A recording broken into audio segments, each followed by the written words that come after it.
अवैध धर्मांतरण मामले में प्रवर्तन निदेशालय की तरफ से छांगुर बाबा और उसके गुर्गों पर जो इन्वेस्टिगेशन अभी तक की गई है उसमें सबसे महत्वपूर्ण कड़ी सामने आई है बलरामपुर के उतरौला का छांगुर का वो बुटीक जहां ईडी ने कई महत्वपूर्ण दस्तावेजों को सीज किया है। ईडी को पता चला है कि छांगुर अपने बेटे महबूब के साथ बलरामपुर के उतरौला में बुटीक चलाया करता था और जब ईडी की टीम वहां पहुंचती है तो पता चलता है कि वहां कोई भी कर्मचारी काम नहीं करता था, सिर्फ और सिर्फ छांगुर और उसका बेटा महबूब ही बुटीक में आया जाया करते थे। लेकिन चूंकि पिछले 10 दिनों से दोनों ही बाप बेटा ईडी की गिरफ्त में है, एटीएस की गिरफ्त में है, लिहाजा वो बुटीक नहीं खुला है और वहां कोई कर्मचारी काम न करने के कारण बुटीक भी बंद था। जिसके बाद महत्वपूर्ण दस्तावेजों को वहां प्रस्तुत किया जाता है, आसपास के लोगों से पूछताछ की जाती है और पेपर्स लाने के आधार पर ला करके बुटीक के जो सामान है उसको बाहर निकाला जाता है, ताला तोड़ा जाता है और जो दस्तावेज सामने निकल के आते हैं वो हैरान करने वाले हैं। दुकान का ताला तोड़कर ईडी ने जब अंदर जाकर जांच की तब पता चला कि छांगुर रैकेट का जाल देश से लेकर विदेश तक कितना ज्यादा फैला हुआ है। ईडी को वहां 1, 2, 5, 10, 15, 20 नहीं बल्कि छांगुर बाबा की 25 डील्स की डिटेल मिली। इनमें मुंबई के प्रॉपर्टी थी, पनामा फाइल्स भी। खास बात यह है कि इन डील्स में छांगुर की सहयोगी नवीन और नीतू का नाम भी बार बार आ रहा था। कुछ डील्स की जानकारी हम आपको देते हैं। छांगुर और नसीर वाडीलाल के बीच 2017 का एक एमओयू बरामद हुआ। नीतू और नवीन के धर्मांतरण के दस्तावेज मिले। रिपब्लिक ऑफ पनामा में रजिस्टर्ड मेसर्स लोगोस मरीन नाम की कंपनी से नवीन रोहरा के बीच करार के दस्तावेज बरामद हुए। भवन निर्माण के लिए नीतू और मेसर्स एजी कंस्ट्रक्शन के बीच करार के दस्तावेज भी ईडी को मिले। नवीन और अन्य के पक्ष में एसआरओ मुंबई कुर्ला 2 से जुड़े दस्तावेज भी दुकान से मिले। इसके अलावा यूनाइटेड मरीन्स का 2012, 2018 और 2020 का फाइनेंशियल स्टेटमेंट, स्विट्जरलैंड में ज्यूरिक के हबीब बैंक के दस्तावेज भी बरामद हुए। हबीब बैंक की स्विट्जरलैंड समेत 11 देशों में शाखाएं हैं। इसके अलावा ऐसे कई सबूत मिले जिनसे पता चलता है कि इस गिरोह के पास जो पैसा है वो अपराध से अर्जित आय है।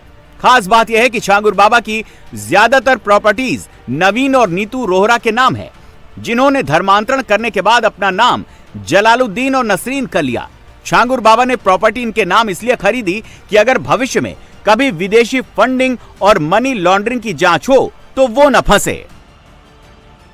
छांगुर मामले में ईडी और एटीएस की जांच में एक बात कॉमन निकल के सामने आई है, वो ये कि विदेशों से जो फंडिंग छांगुर और उसके गिरोह को प्राप्त हो रही थी उसके जरिए वो न सिर्फ अपने साम्राज्य को बढ़ाना चाह रहा था बल्कि उत्तर प्रदेश और अलग अलग राज्यों में प्रॉपर्टीज की भी खरीद फरोख्त करना चाह रहा था। यही वजह है कि तमाम एजेंसियां इस समय रजिस्ट्रार ऑफिस के जरिए उन सभी प्रॉपर्टीज की डिटेल को इकट्ठा कर रही हैं जो छांगुर और उसके गिरोह ने गलत तरीके से अर्जित किए गए पैसों से खरीदी थी।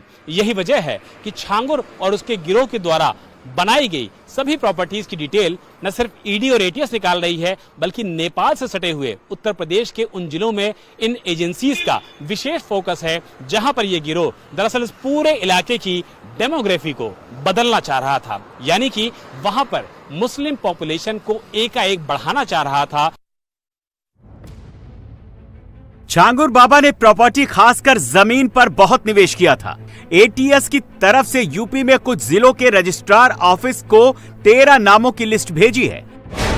इनमें पहला नाम तो जमालुद्दीन शाह उर्फ छांगुर बाबा का ही है। इसके अलावा उसके छोटे बेटे महबूब, नीतू उर्फ नसरीन, नवीन उर्फ जमालुद्दीन, नवीन और नीतू की बेटी सामले, नवीन रेहरा उर्फ सबी, मोहम्मद सबरोज, रशीद, गोंडा के रमजान, नागपुर के ईदुल इस्लाम, राजेश उपाध्याय, संगीता देवी उपाध्याय और अपना घर के प्रोपराइटर बाबू उर्फ वलीउद्दीन के नाम शामिल हैं।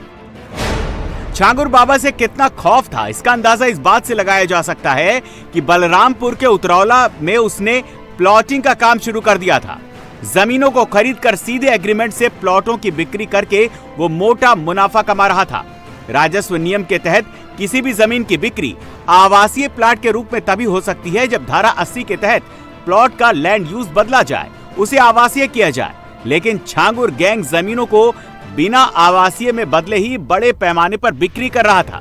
इसमें नवीन और छांगुर का बेटा महबूब सीधे तौर पर शामिल थे। अब प्रशासन ने उतरौला में छांगुर गैंग की तरफ से कराई जा रही प्लॉटिंग पर रोक लगा दी है। ऐसे प्लॉटों का सर्वे भी शुरू कराया है जिसमें नीतू, नवीन, छांगुर व महबूब सीधे तौर पर जुड़े थे। जमालुद्दीन उर्फ छांगुर बाबा ने यूपी के सभी मुख्य जिलों के अंदर धर्मांतरण का रैकेट चलाने की एक रणनीति बनाई थी। इसके लिए उसने देवी पाटन मंडल को अपना केंद्र बनाने की कोशिश की थी। अपनी इसी रणनीति को अमली जामा पहनाने के लिए उसने अपनी करीबियों के नाम से जमीन खरीदनी शुरू की। एटीएस और ईडी की जांच में इस बात का खुलासा हुआ है कि छांगुर बाबा ने अपने करीबियों के नाम से कई अवैध जमीन खरीदी थी। इसी के लिए इन सभी 13 करीबियों के नाम अलग अलग यूपी के रजिस्ट्री ऑफिस में भेजे गए हैं, क्योंकि ये ब्यौरा यूपी के रजिस्ट्री ऑफिस से ही मिल सकता है कि किस किस के नाम पे जमालुद्दीन उर्फ छांगुर ने जमीन खरीदी थी। इस बात का खुलासा हुआ है कि धर्मांतरण के लिए जो विदेशी फंडिंग आती थी उससे छांगुर उर्फ जमालुद्दीन जमीन खरीद रहा था, इन पैसे को जमीन के कारोबार में खपा रहा था और इसी के जरिए कोठी और अलग अलग कॉम्प्लेक्स बनाकर वो धर्मांतरण के रैकेट को आगे बढ़ा रहा था।